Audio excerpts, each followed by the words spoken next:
1991년 1월 29일 서울 강남구 압구정동에 위치한 현대아파트. 이곳은 굉장히 부자들만 사는 곳으로 알려져 있어요. 자, 이 현대아파트에 살고 있던 이형호 군. 이형호 군은요, 당시 놀이터에서 친구들과 놀고 있었대요. 그렇게 형호 군의 친구가 먼저 집으로 귀가를 한 뒤에 형호 군 혼자서 놀이터에서 놀고 있었죠.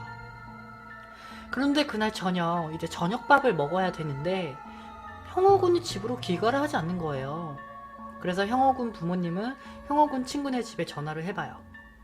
형호 엄마인데 형호랑 같이 있어? 그런데 친구가 말하기를, 아니요? 형호 아까 놀이터에서 더 놀고 있던데요? 라는 말이었죠. 그렇게 부모님은 놀이터로 가와요. 그런데 형호군은 보이지 않았죠. 부모님은 이제 혹시나 하는 마음에 동네를 이렇게 돌아다니기 시작해요. 그런데 어느 곳에서도 형호군의 모습은 보이지 않았습니다. 그래서 형호군의 부모님께서는 곧바로 경찰서에 신고를 해요. 그렇게 신고를 받고 온 경찰은 집에 상황을 파악을 한 뒤에 녹음기와 추적 장치를 설치하게 됩니다. 그렇게 시간은 흘러 밤 11시 30분경 형호군의 집에 한 통의 전화가 걸려옵니다. 형호군은 저희가 잘 데리고 있습니다. 현금 7천만원 준비해 두시고요. 카폰 꼭 준비해 두세요. 그렇게 전화는 끊어집니다. 자, 여기서 카폰이 뭐냐 하시는 분들이 계실 텐데, 카폰은요, 당시 이제 차량에 부착돼 있는, 이렇게 부착할 수 있는 그 휴대전화라고 보시면 돼요. 자, 그렇게 준비를 했습니다. 그리고 그 다음날 형호군의 집에 또 한 통의 전화가 걸려옵니다. 이제 형호군의 이제 계모는 떨리는 마음을 가다듬고 전화를 받아요. 언니, 계모라뇨? 당시 형호군의 부모님은요, 이제 이혼을 하시고 형호군의 아버지가 재혼을 하신 상태였대요. 그래서 이제 계모와 함께 살게 된 거죠. 근데 여러분들 이제 뭐 신데렐라 계모, 그런 나쁜 계모가 아니에요. 새 어머니를 일컫는 말이 계모예요. 자, 계모가 전화를 받죠. 여보세요? 예, 수고하십니다. 서쪽 형사서예요. 거기 형사들 아무나 좀 바꿔주실래요? 응? 경찰서에서 형사를 바꿔달라고? 왜? 아니, 형사는 형사들끼리 연락할 수가 있을 거 아니야. 그래, 왜 굳이 여기에 전화를 해서 왜 형사를 찾아? 그런데 이때 이제 옆에서 통화 내용을 듣고 있던 형사가 이게 무슨 의도인지 눈치를 챈 거야. 그래서 계모한테 이렇게 사인을 보내요. 그러자 이제 형호군의 계모가, 네? 형사요? 무슨 말씀이세요? 가정집에 무슨 형사예요?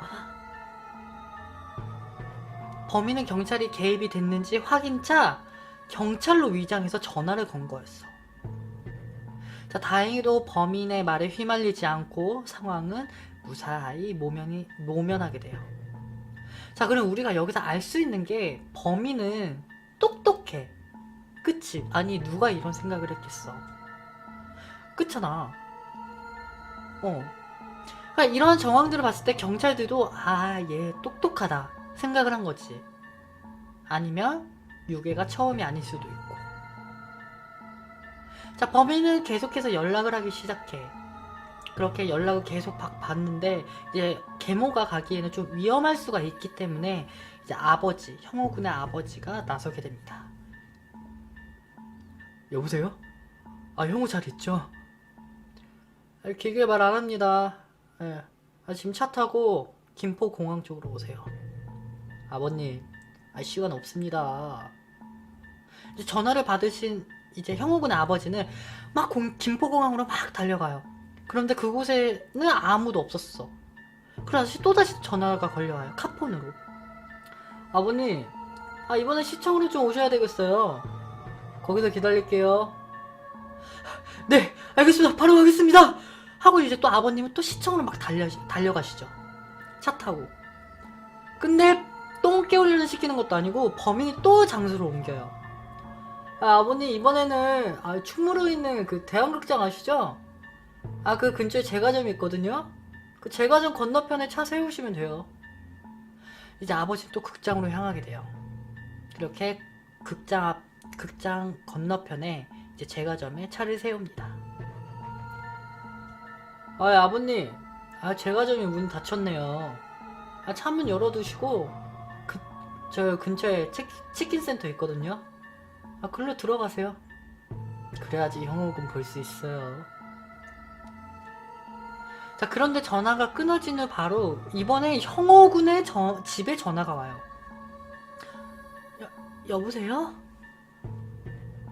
선하신 분들인 줄 알았는데 이제 보니 장난질을 굉장히 좋아하시네. 지금 주변에 계속 사람들 얼쩡거리는데 제가 말했죠? 경찰에 연락하지 말라고. 아니 무슨 말씀이세요? 경찰이라뇨. 계속 이렇게 잡아 떼실 거예요? 형은 못 보시겠다. 범인이 이렇게 계속 계모를 막 추궁하는 거야. 그러자 이제 형호군은 이제 계모가 아니 사실 형호 아빠가 혼자서 힘들기도 하고 무슨 일이 어떻게 생길지 모르니까 아마 애 아빠가 삼촌이랑 같이 나갔나봐요. 근데 경찰은 정말 신고 안 했어요. 정말 믿어주세요 진짜. 맞아, 이 역시도 범인이 떠본 거였어.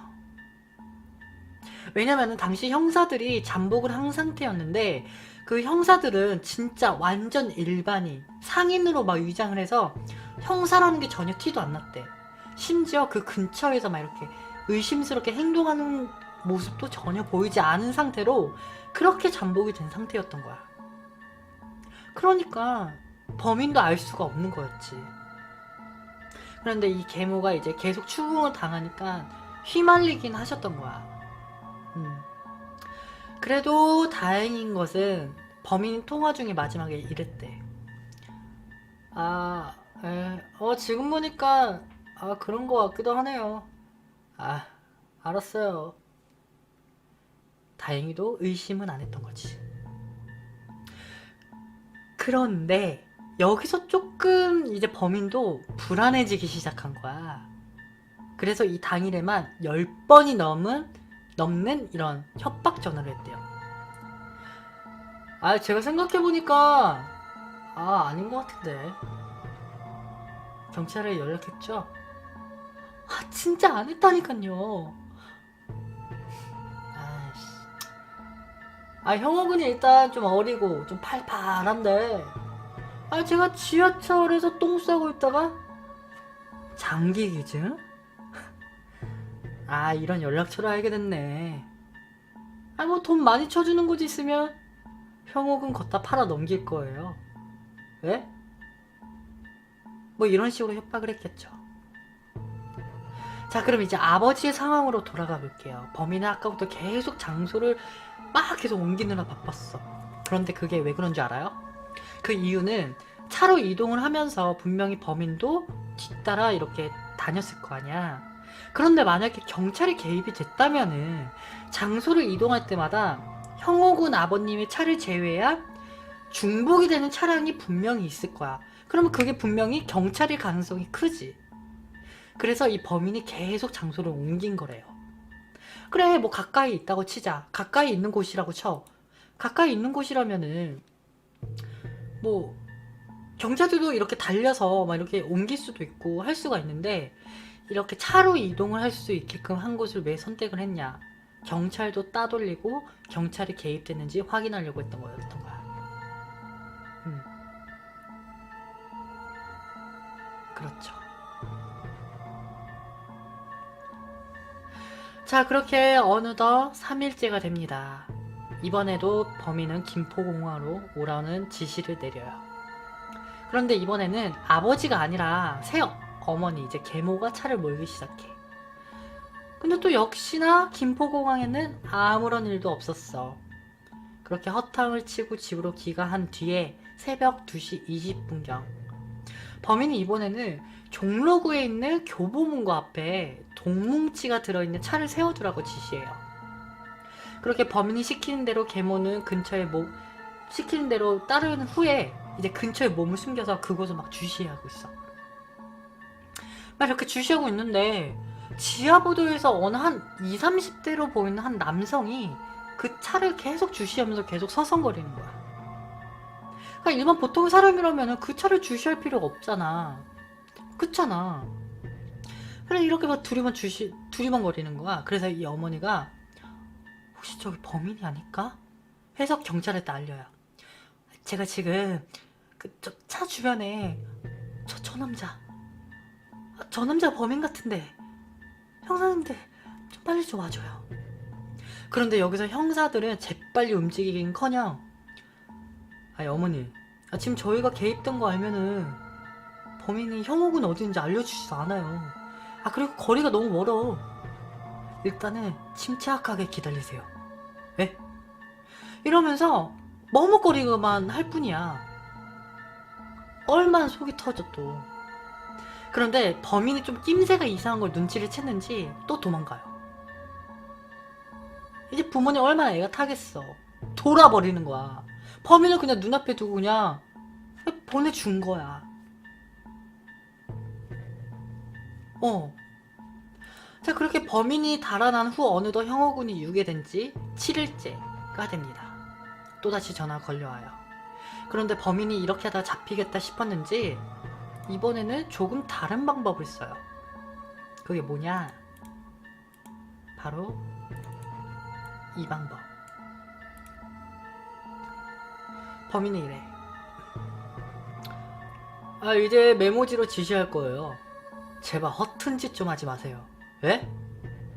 암튼 거기 메모지에다가 제가 뭐 써놓을 테니까 그거 보고 그대로 행동하시면 됩니다. 하며 다음 위치를 알려주죠. 그리고 그곳에는 포스트잇이 있었어요. 그리고 그 메모 안에는 어떻게 행동하라는 지시도 있었고 그리고 그곳에는 이제 계좌번호가 2개가 적혀 있었다고 해요.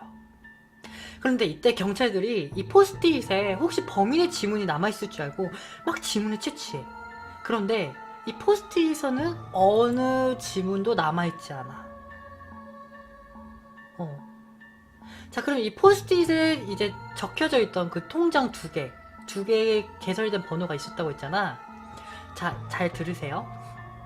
잘 들어야 돼. 여기 하나의 통장 이제 A 통장에는 윤정수라는 이름으로 개설이 돼 있고 하나는 이제 B 은행에서 김주선이라는 이름으로 이제 통장을 개설을 해놨어요. 그리고 이 밑에 적혀져 있던 게 이 두 통장 안에 각각 2천만원씩 입금하라는 지시도 적혀 있었죠.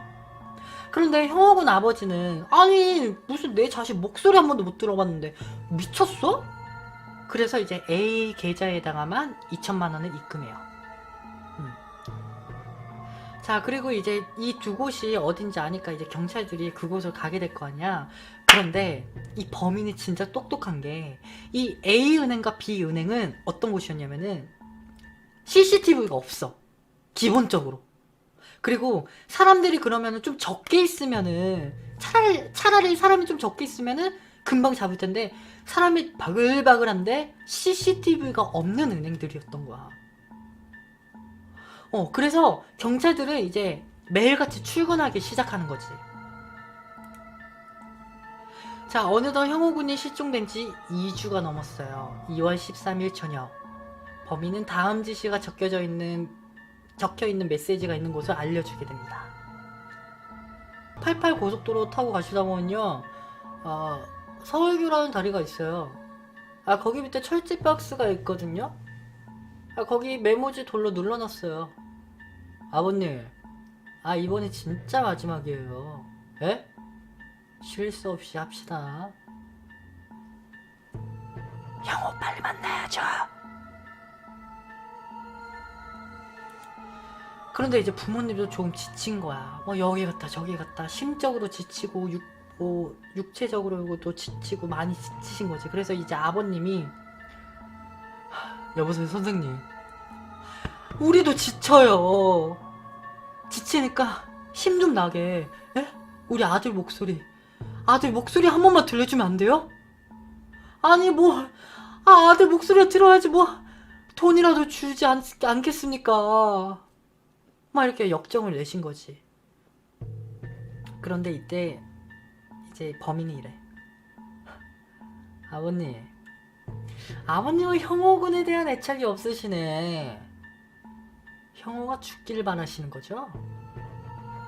그런 게 아니면은 조용히 그냥 실행하세요 하고 끊어버려요. 자, 이제 아버지는 이제 그 돈이 있어. 그럼 그 맨 위에는 돈 뭉치로 이렇게 막 깔아놔요.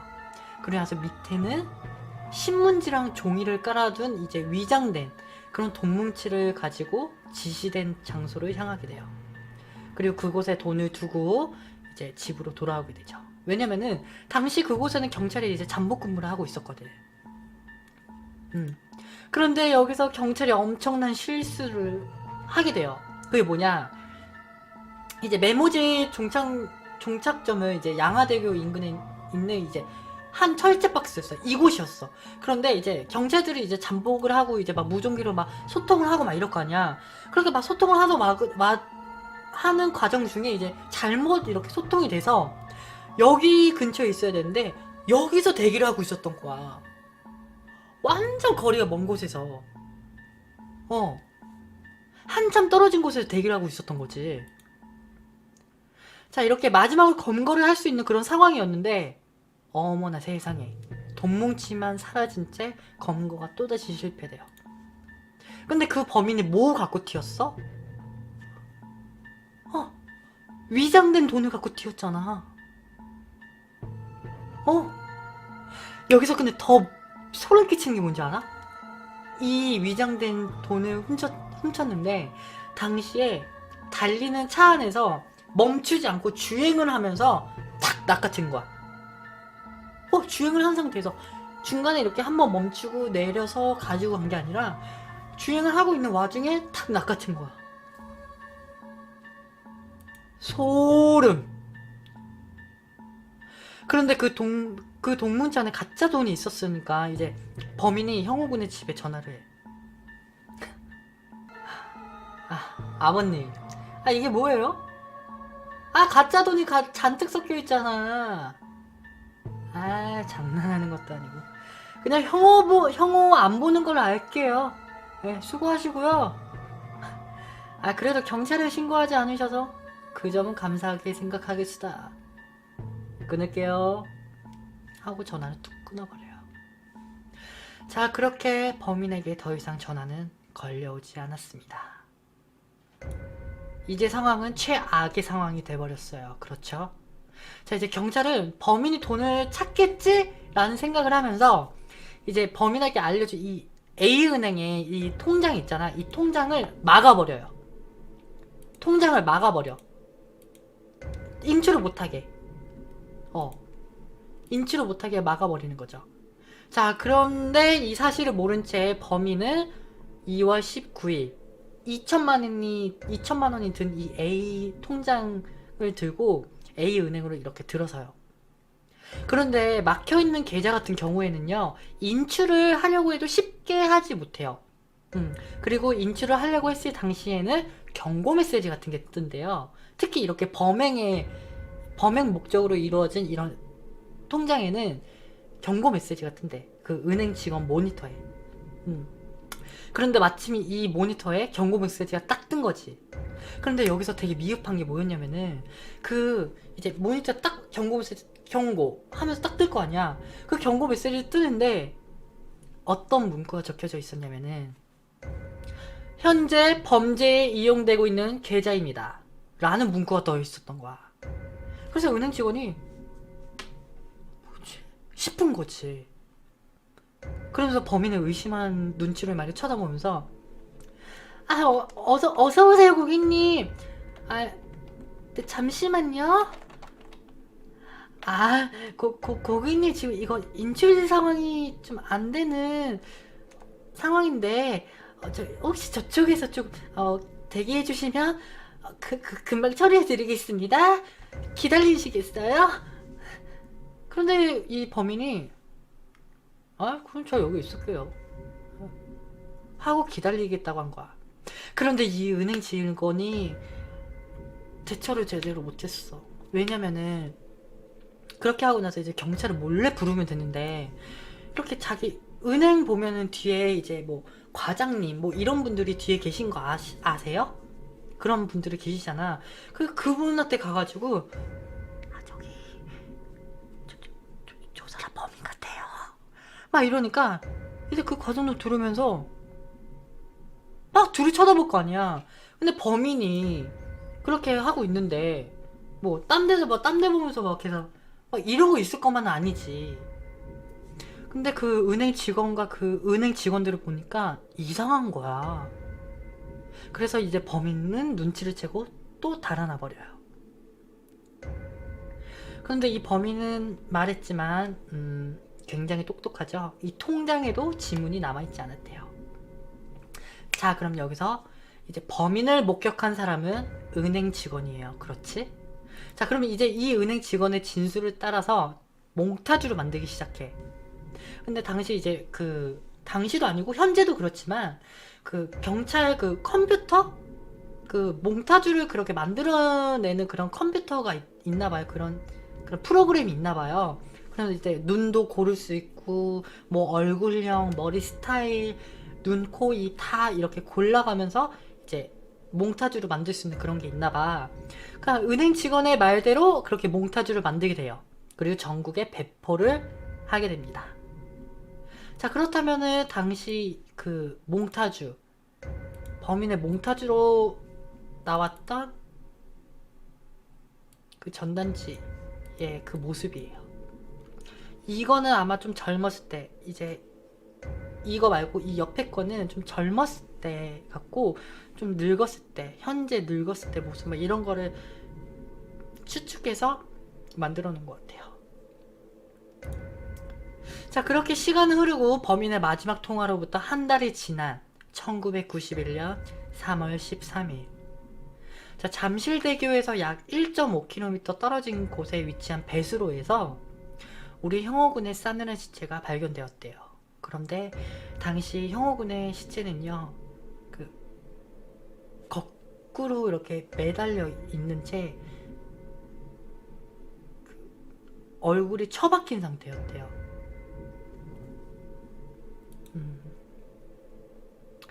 자, 그렇게 부검을 해본 결과 이영호 군은요, 그러니까 유괴된 직후에 바로 살해를 당했고 사인은 질식사로 밝혀졌습니다. 자, 유괴된 직후 살인한 범인은 그러니까 처음부터 이 아이를 돌려줄 생각도 없었어. 그리고 돈만 갖고 튈 생각이었던 거였어.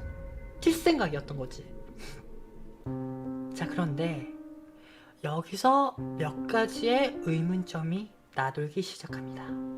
그게 뭐냐? 먼저 첫 번째, 이 범인은요, 한 명이 아니라 두 명에서 세 명일 가능성이 높다는 거야. 그 이유는 즉, 자, 이제 우리 당시 양화대교 그 철제 박스 상황으로 이렇게 가볼게요. 돈뭉치를 낚아챘을 때 잘 생각해봐. 잘 생각을 해봐. 이상하지? 이상해. 왜냐? 봐봐, 이렇게 운전을 하고 있으면은 그 철집박스 쪽은 이쪽, 도로는 이쪽일 거란 말이야. 그리고 차도로 쪽은 이쪽이고. 근데 내가 무슨 원피스의 루피도 아니고 고무고무로 해서 가져가는 것도 아니고 운전하면서 어떻게 낚아챘까? 그래, 그 옆은 뭐야? 조수석이잖아. 그러니까 조수석에서 누가 앉아 있어서 그 조수석에서 대기하고 있다가 그 박스만 가지고 튄 거지. 말이 되죠? 말 되지. 그치? 그래, 말 된다니까? 그래서 당시 이제 범인이 이제 포스트잇 같은 것도 지시를 했잖아. 그런데 이제 포스트잇을 이제 둘 거 아니야. 둘 건데 이 범인이 똑똑했다고 했잖아. 봐봐, 생각을 해봐. 포스트잇을 범행을 말하고 거기다 뒀을까? 미리 다 갖다 두고 나서 했을 거 아니야. 내가 봤을 때 이 범인이 두세 명이라면은 한 번에 여러 곳에다 둔 거야, 미리. 그리고 자기들은 숨어있고 전화만 하기 시작한 거지. 그리고 경찰 동선도 파악해야 되고, 이제 형우군의 아버님의 그 동선도 파악해야 되고, 그러다 보니까 한 명이 이루기엔 조금 어렵고 복잡하고 힘든 게 있을 수도 있잖아. 그래서 아마 이게 두세 명이지 않을까라는 추측도 있었대요. 또 다음 이유. 자, 범인이 처음에 통화했을 때 뭐라 그랬어? 아, 형호군은 저희가 잘 데리고, 저희. 당시 범인은요, 저희 또는 우리 라는 단어를 굉장히 많이 사용했대.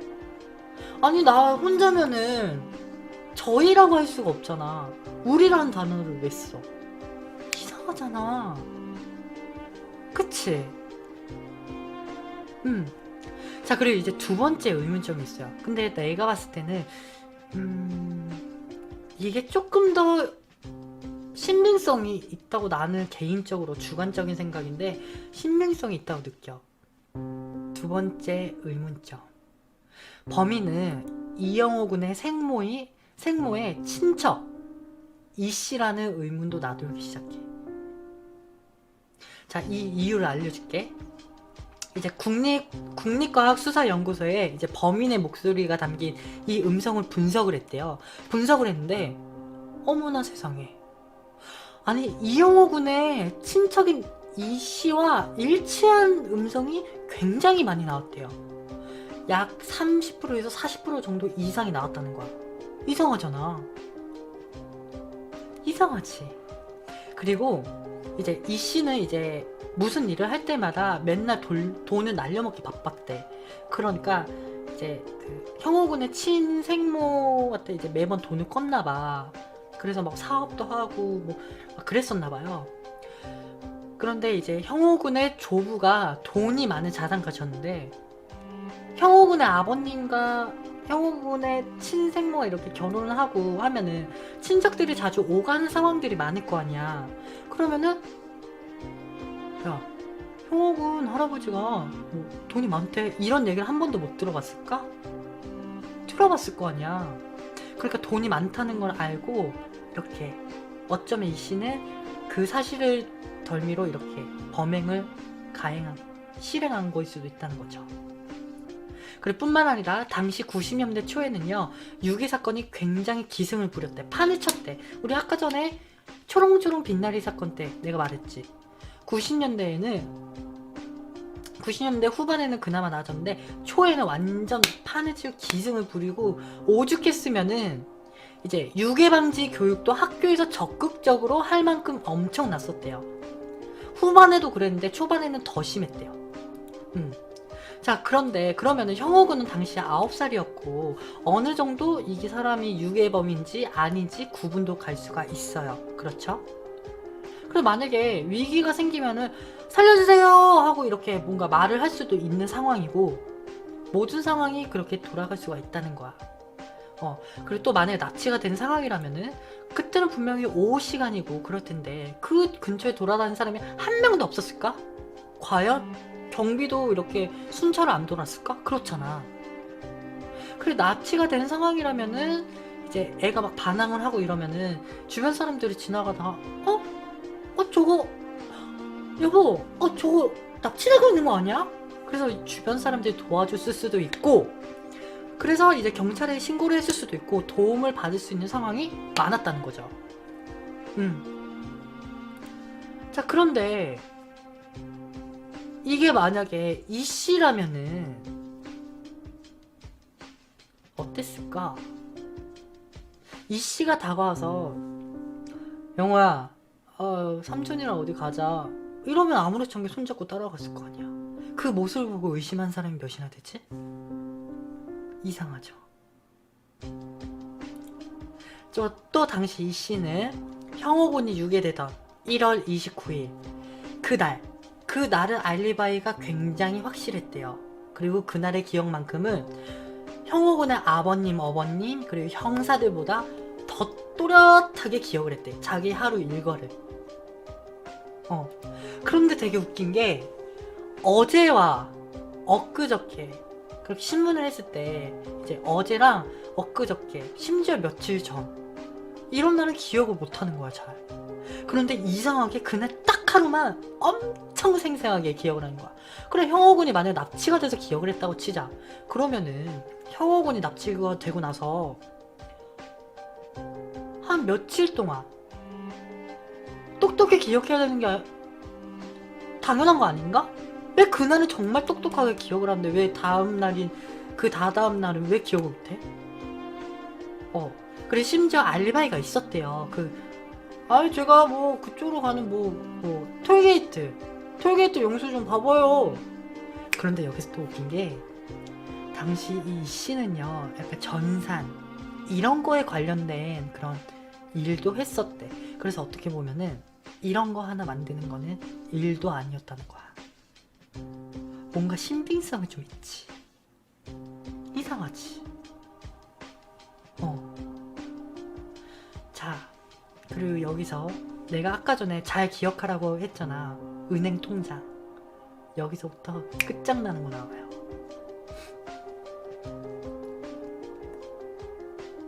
자, 아까 전에 범인이 2개의 통장을 개설했다고 했어. 그치? 그렇게 개설한 통장 중에 하나가 윤정수야. 그리고 하나는 김주선이고. 그런데 이 중에서 윤정수라는 사람이 이 형호군의 친척인 이 씨와 아는 지인이야.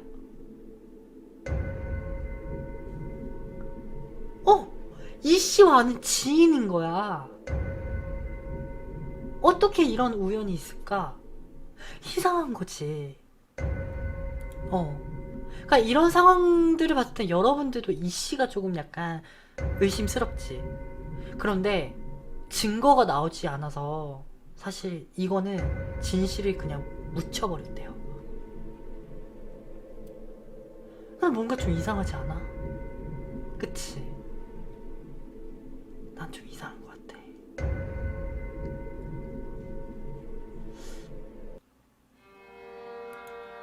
자, 그러면은 여기서 이제 형호군에 관해서도 좀 얘기를 해볼게요. 자, 여기서 조금 안타까운 얘기를 좀 해드리자면요. 당시 형호군은 생모와 연락을 하고 있었나봐요, 사실. 그런데 당시 놀이터에서 막 놀고 친구들과 막 놀고 이제 친구들이 귀가를 하고 막 이럴 때 있잖아요. 이럴 때 이제 다 귀가를 하는데 형호군이 집에 들어가지 않는 거야. 그래서 형호군 친구 중 한 명이 야, 너 왜 집에 안 가? 라고 묻자 형호군이 이렇게 얘기했대요. 엄마한테 혼나. 라고 했대요. 그런데 이거는 정말 확실한 거는 아니지만 그런 설이 좀 돌기도 했어요. 그러니까 그거지. 이제 형호군은 이제 계모와 아버지, 그럼 계모에게 정을 붙여야 되는데 어떻게 정을 붙이겠어. 그러니까 몰래 막 이렇게 새어머니를 막 만나면, 친어머니를 막 만나고 막 이러다 보니까 거기에 대해서 이제 눈치를 좀 본 게 아닐까라는 추측이 나왔다고 해요. 너무 안타깝지. 만약에 이게 정말 사실이면 조금. 자, 이영호 군의 이 안타까운 사건은요, 2006년 1월 29일 공소시효가 만료가 되었습니다. 그리고 현재까지 범인은 잡히지 않고 있죠. 자, 그럼 우리 이쯤에서 여러분들이 아까부터 이거 혹시 영화 그놈 목소리 아니에요? 하시는 분들 많으셨죠? 네, 맞습니다. 자, 이 영화 많은 분들이 보셨을 텐데 이 영화는 그놈 목소리라는 영화예요. 당시 이영호 군의 사건을 모티브로 해서 이렇게 제작이 된 영화인데요. 여러분들께서 이거 이영호 사건 완전 그대로 다 가져간 거예요? 하시겠지만 실제로는요, 실제 상황과는 조금 많이 다르게 조금은 각색이 되어 있는 부분이 있다고 합니다. 자, 여러분들께서 이 영화를 못 보셨다면은 이 영화를 보시고 형호군의 이 안타까운 이 사건 가슴 깊숙이 담아두셨으면 좋겠습니다. 나쁜 새끼야. 아까 전화 받으신 분 맞습니까? 알겠으니까요. 네, 여보세요. 지금 바로 내려가셔가지고요. 네, 정확하게 지금 34분 조금 지났으니까 40분에 뒤트렁크를 좀 열어주십시오. 뒤트렁크를 여셨다가 끝까지 다 여셨다가 다시 닫으셔가지고요. 네, 바로 지금 공항 국내선으로 좀 오십시오. 김포공항 국내선입니다. 네, 알았습니다. 세상이요. 네, 네. 자, 이영호 군의 안타까운 유괴 사건이었어요. 여러분들, 이 사건 절대 잊지 말아주세요.